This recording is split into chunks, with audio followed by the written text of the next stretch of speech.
Les marchés financiers avec IG Markets, CFD Trading. Bonjour à tous, jeudi 26 mai 2011, bienvenue pour le point bourse du jour qui commence avec le CAC 40, puis un mot de l'action AXA, du T-Note d'outre-Atlantique et enfin de la parité dollar US, dollar canadien. Les indices boursiers ont hier rebondi en fin de séance, mais la fragilité reste palpable. Le CAC 40 a ainsi gagné plus 0,31%, les investisseurs étant revenus à la charge suite au test du support à 3880 points en début de journée.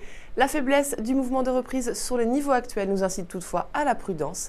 La rupture de ce seuil reste possible et pourrait donner lieu à une accélération baissière en direction des 3650 points.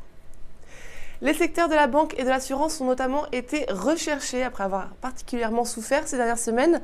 L'action AXA fait pour sa part preuve d'une relative bonne tenue comparée à l'indice français.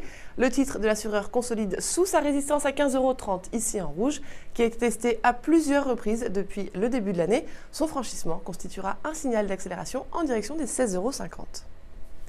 Voilà pour les valeurs de la bourse française. Un mot du T-Note outre-Atlantique et de la parité dollar US, dollar canadien dans un instant.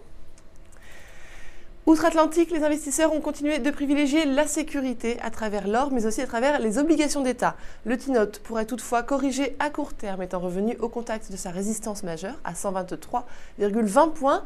Après la forte progression de ces dernières semaines, les prises de bénéfices sont susceptibles de provoquer un retour des cours au contact de 121,2 points. Et enfin, sur le Forex, les cambistes reviennent sur le dollar US depuis le début du mois, alors que celui-ci a été délaissé pendant plusieurs mois.